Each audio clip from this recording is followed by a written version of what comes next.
Hello. We are back on my office floor, and today I just kind of want to go ahead and give you my top 6 favorite books that I've read this year. Something that you are going to notice about all these books is that they are Asian inspired. I have one hill to die on, and it's basically the Asian literature, some of the best you're going to read.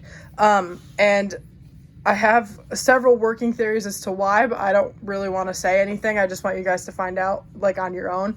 I think that their storytelling, their writing, it's some of the best, whether it's in print media or TV shows or even, like, songs, whatever. Like, if you find someone who is of an Asian background, I believe that their books and their writing and their talent is some of the best.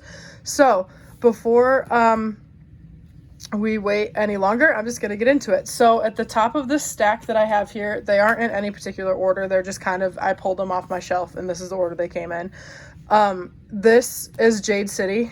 If you've ever read Six of Crows or watched Peaky Blinders, like, you take the gang warfare, the politics, the family dynamics of those two things, throw some magic in, set it in an Asian world, and then you have Jade City. Jade City is second only to Six of Crows for being my favorite book. These books are phenomenal. And I've heard a lot of people say they don't like them because it's just basically male bravado on page. Yeah, it is. But all the characters are hot. First of all, Hilo is my boy forever. I will die on that hill. And I don't think that these books would have worked the way they did any other way, especially being set in an Asian world. These books are phenomenal. They're just essentially about these two gangs who are trying to control the jade trade and jade production in their country, and their families and the inner workings of family politics and family dynamics within that, and they're just so good. And like I said, this wouldn't have worked if it wasn't set in an Asian world, because you have, like, the honor shame culture and the really deep, rich, amazing world building, and then all of the politics that go behind that. So if you have watched any political K-dramas, political Asian anything, you'll understand why this book wouldn't have worked if it hadn't been set in an Asian world. Okay, the second book I have is called The Inheritors by Asako Serizawa. I believe this author's Japanese. This was a book I picked up, I think at the end of last year, and I really loved this book a lot.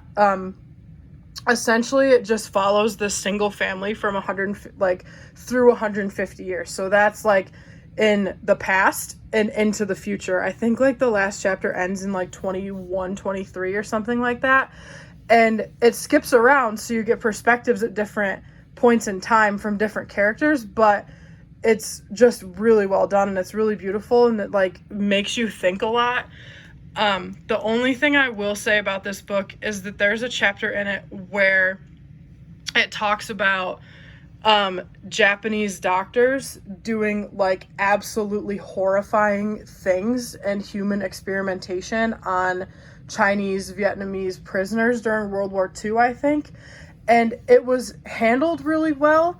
It wasn't as graphic as it could have been, considering I know people who've read The Poppy War, and that was horrifying, and gruesome. But there's a page, like a little scene where you're getting the doctor's perspective, and he is just talking about one thing in particular that they did to a woman, and it was so, like, it made me feel so sick that I actually considered unhauling this book.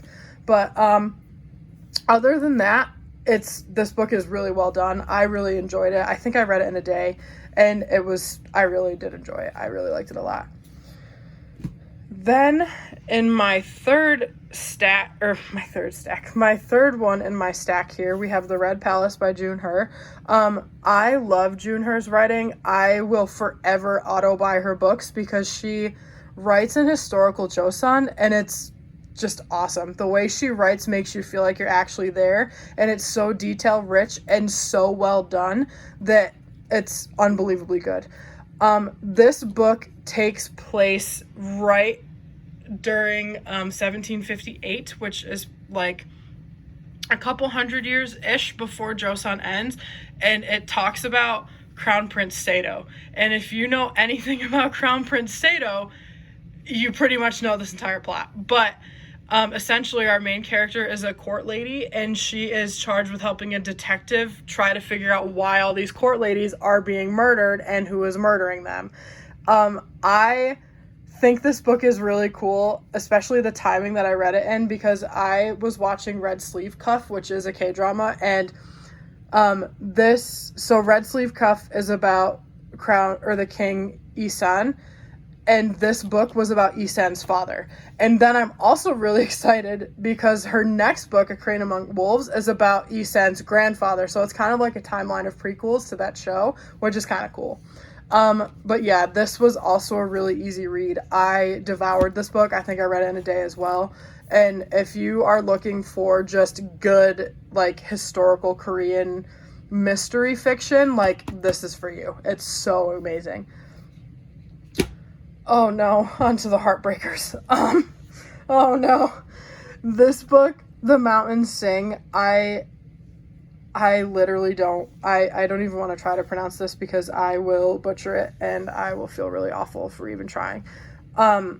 This book was beautiful. I posted on Instagram something like, sometimes you read a book and it's stunning. Sometimes you read a book and it reminds you of colonizers and how colonization just destroys thousands of years of families and culture to push their own ideologies, and then also turn people against each other because they buy into the false ideologies. And this book was both.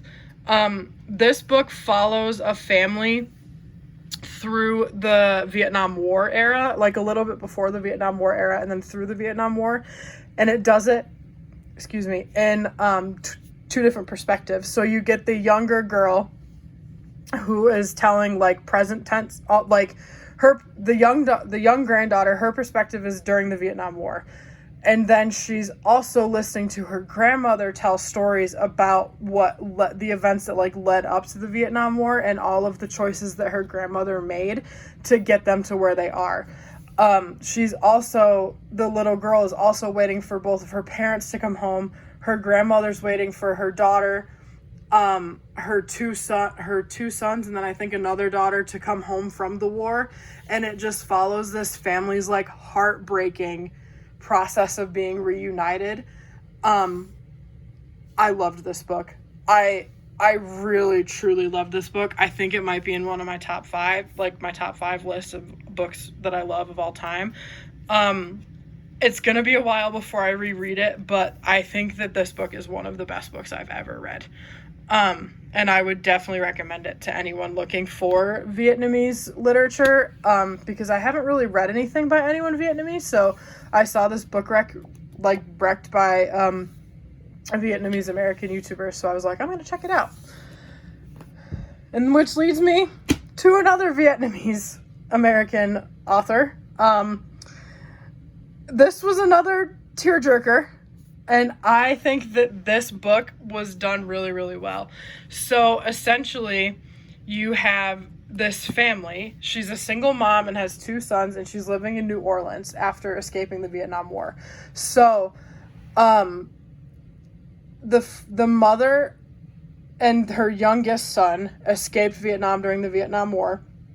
And then she had her second son while they were in America, and her husband just, like, ditched them and stayed behind in Vietnam. And I think that the way it handles identity is really, really cool, and I think it's done really well, because you do have, like, people who have either this, like, you live in America, it's either your second home or it's, like, your only home, you know?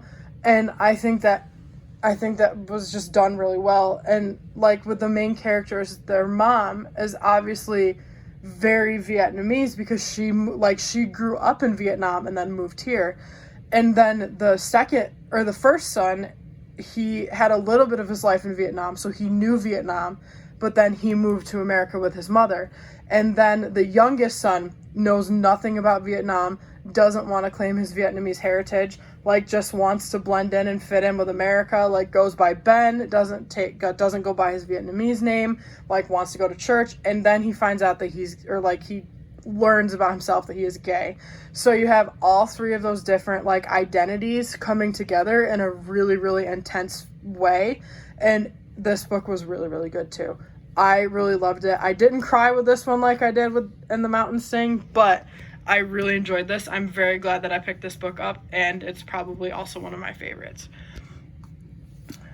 And then at the bottom of the stack, we have In Order to Live by Yeonmi Park. As you can see at the top, it is a North Korean girl's journey to freedom. And I have been meaning to read this book for like 2-ish years, and I finally got to it this year. This was another book that's like something that's so unbelievable, it has to be true, if that makes sense. Like, the things you read about her life in North Korea are just so unbelievable that there's no way that a person could make them up. Like, there's a part where she was talking about how they would, like, sell dog poop for fertilizer and sell human poop for fertilizer, and that they didn't have enough food and there was famine, and her parents, they traded illegally across the border to sell gold and make money and did all these things just to survive. And then they realized like they can't survive anymore. So she and her mom make this like really split-second decision to just escape. These women offer them this chance to escape, and they just go. And they leave her father behind because he's sick, and they just went to China. And then they get to China and they find out that they've actually been sold to a human trafficking ring. And it's just absolutely insane. Not insane, but like this quote on the front says it's the most harrowing stories I've ever read. And I think that's also true. I think it's really eye-opening. I think that it's harrowing. I think that it's a book everyone should read to just kind of learn and open your eyes to what's actually going on in the world. And I think that her story is just so inspirational because there's like this just resilience in the human condition that she just experiences and fights with and just goes through, that it was just absolutely incredible. I just loved this book too. I read this in a day. I couldn't put it down. And it's just one of the best books that I've ever, well, one of the best memoirs I think that I've read, just because it's so inspiring. Like, her story and her life is just so inspiring. And I would recommend this book to anybody who asked. But yeah, so those are this top 6 books that I've read so far this year. And I hope that you pick them up. I hope that you guys are reading more Asian literature. I hope that you're just reading in general, because I think that reading, I will die on the hill that reading is one of the most important things you can do to educate yourself. Obviously. But I think that reading outside of your experience to understand others and be able to empathize with others is probably the most important thing that you can do. So I would recommend any of these books to anybody. I would tell anybody to read these. They are just absolutely incredible and just offer so much to someone who is a white person, these are things that I will never be able to experience because of who I am. So I just think that everyone should read these. Other than that, I will see you guys later. I think the next video I post is probably going to be a haul from New York City because I'm going to New York City tomorrow and I'm going to buy a ton of books at bookstores and it's going to be great. I hope you're having a good day or night, and I will see you soon.